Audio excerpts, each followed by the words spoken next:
혹시 제주도의 결혼식에 대해서 들어보신 적 있으세요? 아니요.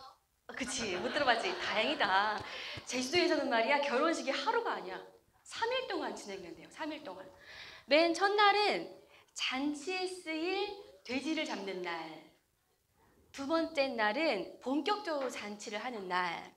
그리고 셋째 날은 이제 두 집안이 함께 모여서 결혼식을 하고 피로연을 하는 그런 날이에요. 그래서 3일 내내 잔치가 진행이 되는데, 특히나 이 첫날은 아무래도 조금 더 가까운 사람들이 모여서 돼지를 잡고 삶고 국을 끓이고 뭐 순대를 만들고 뭐 이런 일들을 하겠죠.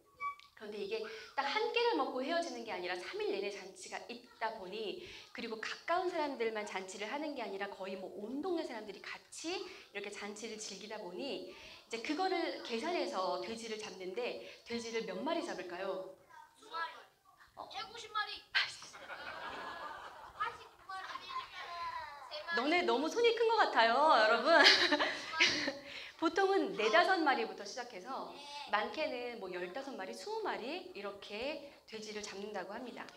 돼지를 잡아서 바로 그 마당에서 이렇게 갓 잡은 돼지를, 채식주의자 분들께는 정말 죄송합니다. 네, 정말 죄송하지만 수희야 미안하다.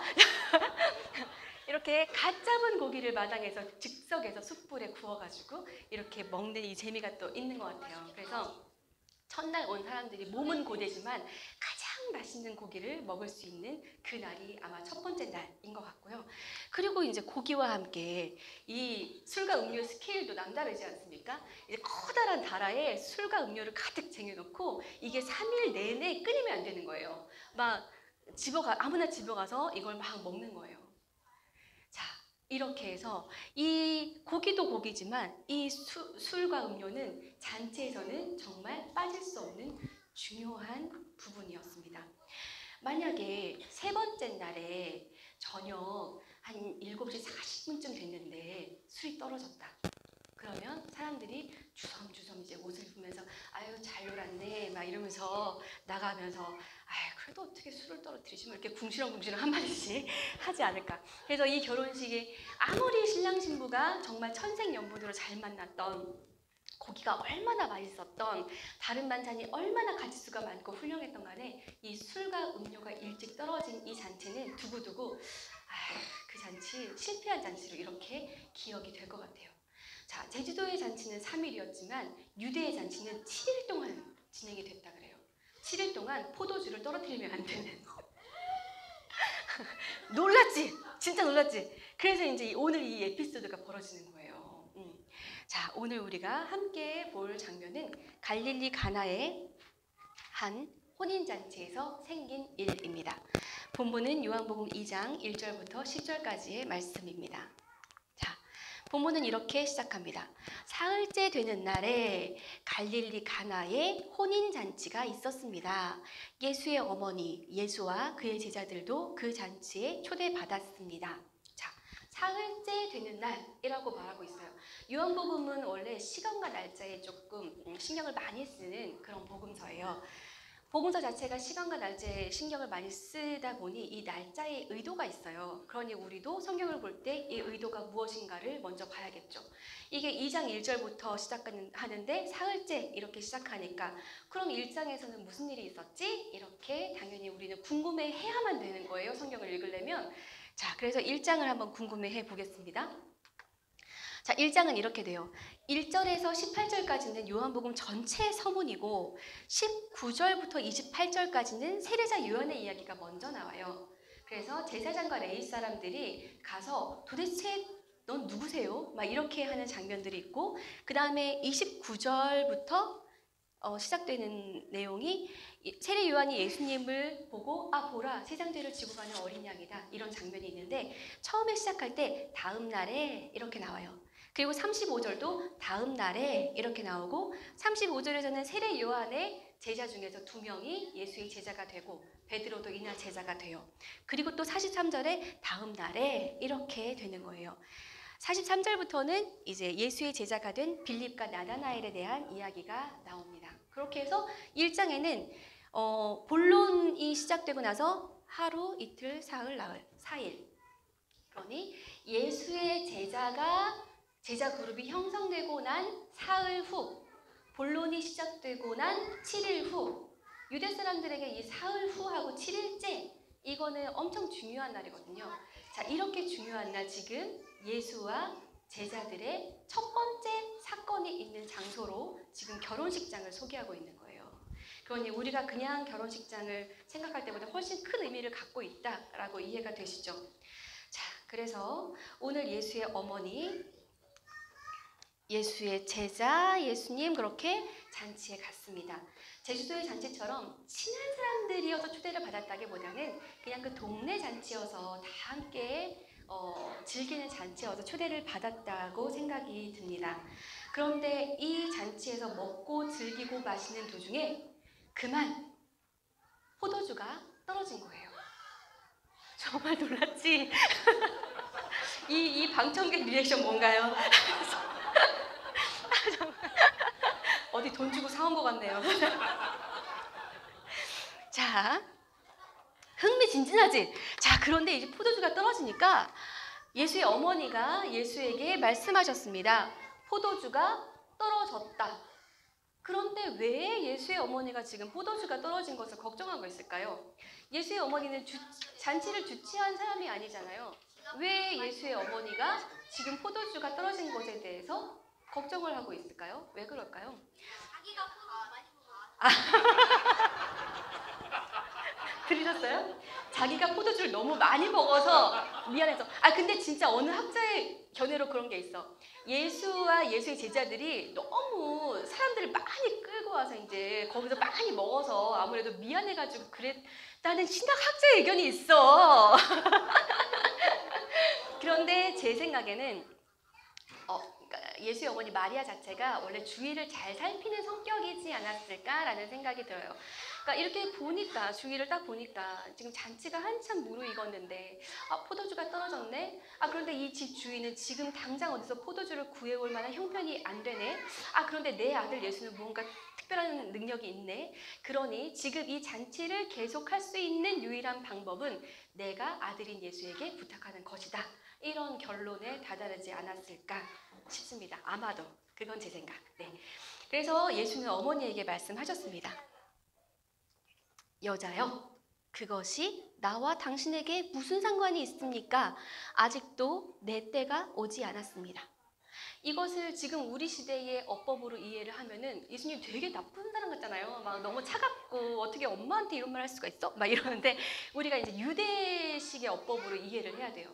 이 당시에 이 여자여라는 표현은 엄마가 자기한테 이해하지 못할 무언가를 요구한다고 해서 이 여자가 이렇게 하는 게 아니라 어머니에 대해서 사랑과 존경을 듬뿍 담고 하는 그런 표현인 거예요.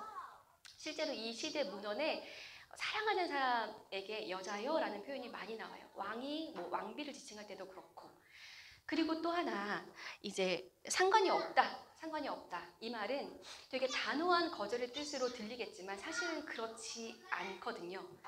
실제로 열왕기 하에 보면은 엘리사가 상관없다라고 말해놓고 실제로 그 일을 하는 그런 게 있어요. 그러니 이거는 단호한 거절이라기보다는 이걸 꼭 우리가 해야 할까요? 라는 정도, 내가 꼭 그걸 해야 될까요? 라는 정도의 완곡한 표현 정도로 이해하면 좋을 것 같아요. 그러니 어머니가 일꾼들에게 이렇게 말하는 게 좀 자연스럽죠.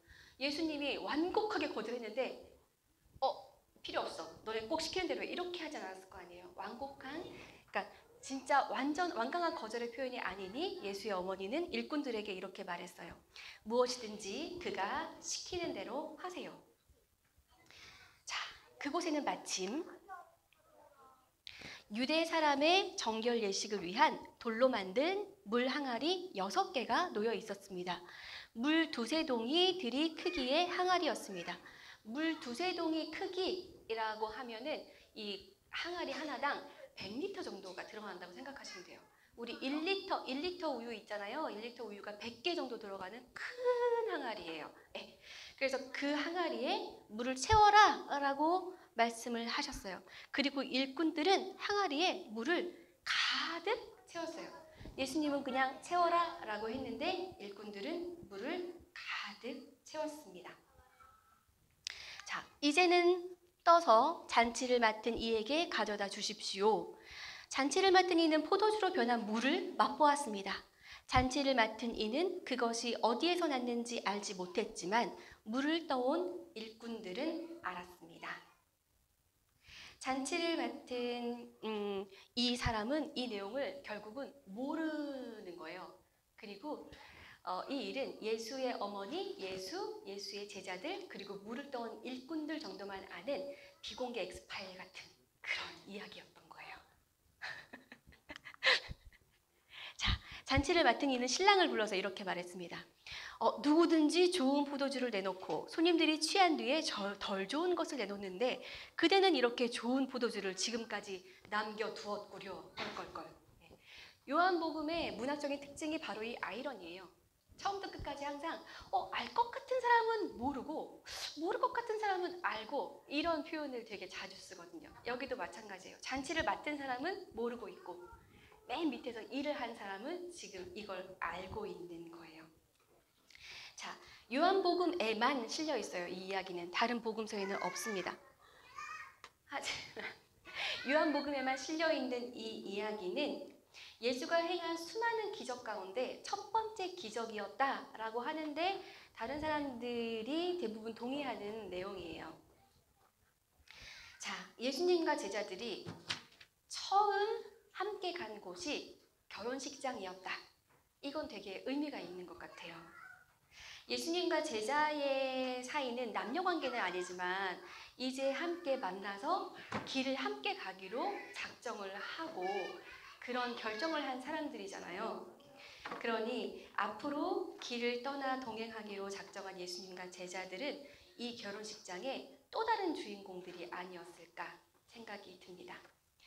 이렇게 예수님과 제자들의 첫 출발점에서 예수님이 신병훈련소 같은 데 데려가가지고 나 원래 하나님의 아들이고 지금 온 인류를 위해서 내가 지금 왔는데 지금 구원을 해줘야 되는데 너희들 정신 똑바로 차려야 돼 막 이러면서 군기를 바짝 잡지 않으시고 첫 번째 데려간 곳이 결혼식장이고 즐거운 잔치를 벌여주셨다는 게 저는 되게 좋더라고요. 그래서 이때 예수님과 제자들은 처음에 그 자리에서 잘 먹고 잘 마시고 잘 놀면서 흥겨운 잔치로 처음을 시작했을 것 같습니다. 그리고 첫 번째 기적에서 보통 사람 같으면 굉장히 중한 병에 걸린 사람을 고치거나 아니면 귀신이 막 몇백 개 든 사람을 막 귀신을 나가게 하거나 막 죽은 사람을 고치거나 이런 식의 무언가가 처음에 있어야 임팩트가 빡 있고 있어 보일 것 같은데 예수님은 그냥 첫 번째 기적을 물로 포도주를 만드신 것을 행하신 거잖아요. 저는 또 그것이 그렇게 좋더라고요.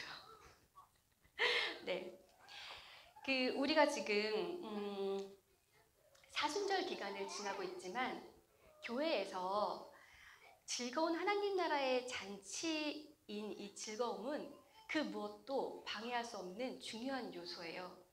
그래서 사순절을 셀 때 보통 부활 주일부터 거꾸로 사순절을 세거든요. 그런데 그때 주일을 제외시켜요. 그래서 사순절은 40일이 아니라 47일이에요. 왜냐하면 하나님 나라의 즐거운 잔치인 주일을 사순절의 슬픔이 이게 방해하지 못하는 거예요. 그만큼 교회에서 하나님 나라의 즐거운 잔치, 흥겨움, 이거는 정말 중요한 요소예요. 이걸 우리가 잘 간직하고 있어야 정말 참된 그리스도인으로 살아가는 그 고단함을 잘 이겨낼 수 있는 거예요. 자, 다음으로 함께 생각해 보고 싶은 것은 예수님은 정결례를 위한 돌 항아리의 물로 잔치의 포도주를 만들었다는 사실입니다. 지난번에도 한번 얘기한 적이 있었지만 이 정결례법이라는 것이 당시 시대의 일반 민중들에게는 굉장히 자기를 억압하는 거였어요. 그러니까 이거 굉장히 지키기 어렵게 만들어 놨거든요. 예를 들면은 어부들은 고기를 잡을 때 그물에 정결한 물고기, 부정한 물고기가 함께 잡히는데 그걸 걸러내려면 자꾸 부정한 걸 잡아야 되고 그럼 내가 부정한 사람이 되는 거고 목수도 장의사라는 직업을 겸해야 되는데 사체를 자꾸 만져야 되니까 자꾸 부정한 사람이 되는 거고 일반 민중들이 자기의 일상생활을 하려면 항상 이 사람은 부정하게 될 만한 일이 너무너무 많은 거예요. 아무 일도 하지 않고 다른 사람이 애써 일한 걸 가지고 취한 사람들은 그냥 편안하게 이 모든 것을 지키기가 쉬웠는데 일반 민중들에게 이건 어려운 거였어요. 그러니 목수인 예수님과 어부들이 많았던 제자들은 이 정결 예법을 위해 사용하는 돌 항아리가 굉장히 거룩한 물건이군 이라고만은 생각이 꼭 들지 않았을 수도 있을 것 같아요. 자, 이걸 가지고 예수님은 잔치에 쓰이는 포도주를 만드시는 거예요. 정결 예법은 사람들을 자꾸 구분하지만 포도주는 자꾸 사람들을 모아요. 잔치의 포도주는 어떤가요? 포도주 한잔 하시면 어떠세요? 솔직하게 말씀해 보세요. 많이 좋죠. 아, 네, 좋죠. 네, 일단 즐거워지고, 아유, 괜찮아, 그럴 수도 있지 하고 너그러워지고, 그러니까 이게 지나치면은 문제인 거지. 잔치에서 밥과 함께 마시는 그런 포도주는 사람을 하나로 어우르는 그런 힘이 있는 거예요. 그래서 예수님은 지금 이 정결예법에 사용하는 돌 항아리를 잔치에 사용되는 포도주로 만들고 계십니다. 예수님의 사역은 그래서 사람을 가리는 법이 없었어요. 유대인들이 꺼리는 너는 부정해, 너는 부정해 라고 하는 병든 자들, 죄인들, 그리고 사마리아인들 이런 사람들에게 가셔서 그 사람들과 함께 생활을 하셨죠.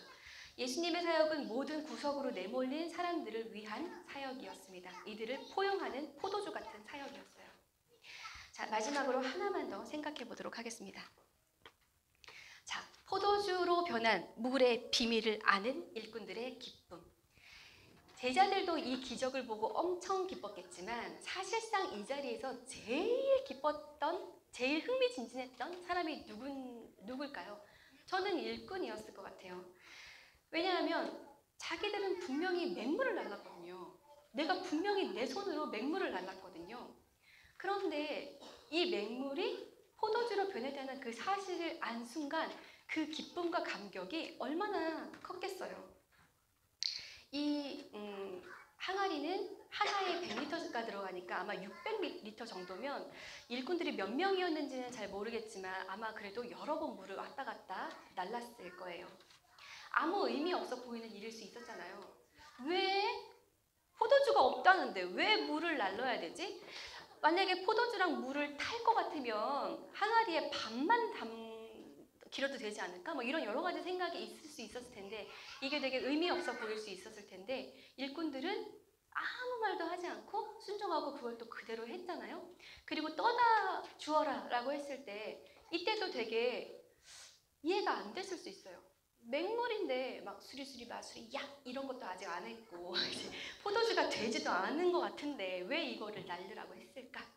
이랬는데 일꾼들은 또 그대로 떠서 날랐어요. 그런데 이게 정말 최상급 포도주로 변했다는 사실을 안 순간 이 일꾼들이 가진 기쁨과 즐거움은 그 무엇과도 비교할 수 없었을 것 같습니다. 정말 짜릿했을 것 같아요. 교회 일은 이런 것 같아요. 교회 일 하시는 우리 운영위원분들, 구역장님들, 그리고 뭐 장로님들 고급 포도주를 만들어서 일을 하는 분들이 아니라 그냥 맹물을 열심히 떠다 나르는 분인데 그 맹물을 예수님이 포도주로 만드시는 거예요. 그렇게 해서 교회가 즐거운 잔치가 계속될 수 있는 거예요. 아무것도 모르고 식탁에 앉아서 포도주를 마시는 것도 물론 맛있고 즐겁죠. 하지만 더 큰 즐거움은 나는 분명히 맹물을 날랐는데 이게 포도주가 됐네? 라는 걸 아는 그 순간의 기쁨이 더 클 것 같아요. 이 기쁨을 맛보고 싶으신 분들은 11월에 있을 인사조회에서 손을 들어주시면 좋겠습니다. 아, 정말 이거 어떻게 말로 설명하겠어요? 이걸 어떻게 말로 설명해? 네, 설명할 수 없어요. 해봐야 알지. 자, 우리도 이제 2월 마지막 주에 인사 관련 총회가 있었잖아요. 총회를 하고 나서 여러분도 우리가 지금 무슨 일을 한 거냐 싶었겠지만 저도 나에게 무슨 일이 일어난 거냐 싶었죠. 나는 누구고 여기는 어디지? 이런 생각이 들기도 했죠. 하지만 이 본문을 묵상하면서 굉장히 많이 위로가 되고 안정이 되었던 것 같아요. 예수님이 초보자인 제자들을 데리고 가장 처음에 가는 곳이 결혼식장이었다는 사실, 그리고 예수님이 자꾸 사람들을 쭈그러뜨리는 그 정결예법의 돌 항아리 물을 가지고 모든 사람이 다 같이 즐거운 잔치의 포도주로 만들었다는 건, 교회를 뭐 그렇게 어려운 걸로 생각해? 교회는 그냥 이렇게 즐거운 거야 라고 말씀하시는 것 같았고, 그리고 물을 떠서 그냥 물을 떠오기만 했는데 그걸 포도주로 만든 예수님을 보면서, 예수님은 포도주 장인이 필요한 게 아니라 그냥 그 포도주를, 그러니까 예수님의 기적을 위해서 내가 맹물을 떠오는 게 싫지 않은 사람만 있으면 되는 거예요. 그게 왜 또 물을 떠오라고 난리야, 이렇게 하지만 않으면 되는 거예요. 그냥 기꺼이 즐거운 마음으로 와, 물 떠오래, 물 떠야지. 오, 포도주야, 오, 소름, 막 이러면서 그냥 이거를 이게 즐거울 수 있는 사람에게만 하면 교회는 되는 거잖아요. 교회는 이런 사람들로 이루어지는 거잖아요. 네, 그래서 마음의 안정을 찾고